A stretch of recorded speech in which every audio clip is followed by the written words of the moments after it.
ng gano'n, maging independent. Kasi nga, solo ka lang, tapos babae ka pa. Kung hindi ka kasi marunong sa lahat ng gawain bahay, kawawa ka.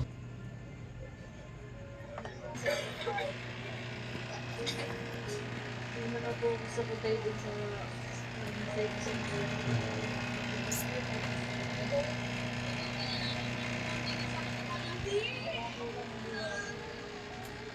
Sige, explain mo yung ano, explain mo yung side mo ito.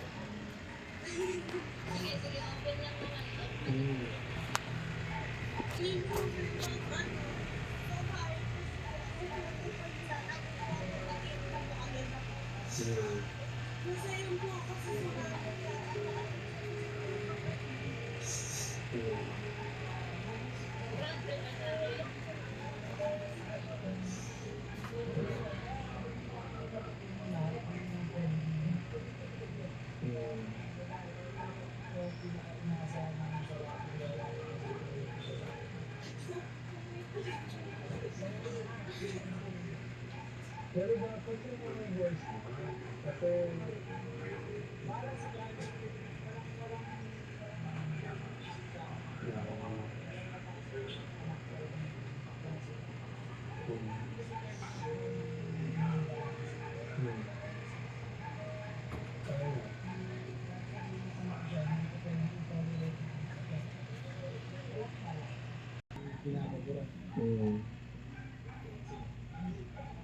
mas madalas na ako siya napapadali ko kasi hindi dahil sinasabi ka.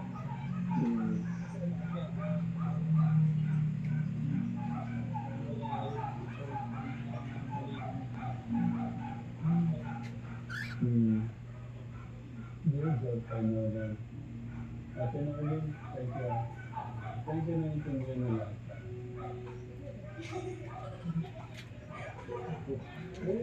Pero grabe mo.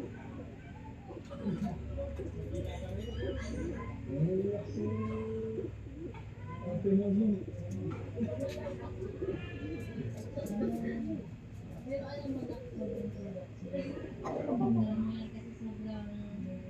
Sobrang takat mo. Naniniwala ako magtatalim kayo sa vlogger. Kasi talagang pinababayaan ko lang. Nagpapakasal ko yung ibigay, bala ko mong radya. Sa pagkala ng uniform mo, ikaw magkala ng uniform mo para matuto ka. Pero kasi parang sa kanya yung try na isip. Ilang taon na ba si Ate Magin? 13. Sa bagay 20 na naman. Bata pa sa tatay, ano, kaya ko ibay ka naman.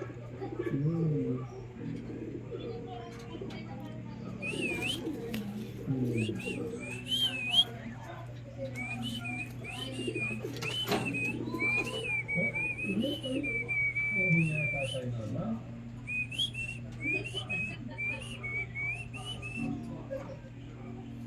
Medyo na parang sad. Kaya na, kaya Ate Magin.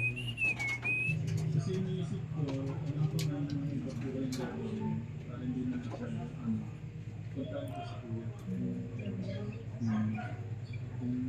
Hindi ko naman sa kanya nagsama ko, siyempre may kasama siya na kayong kakain siya tapos bisita namin siguro hanggang doon sa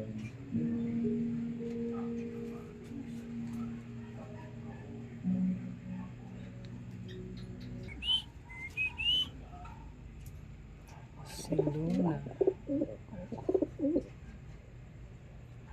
Wala wis-wis.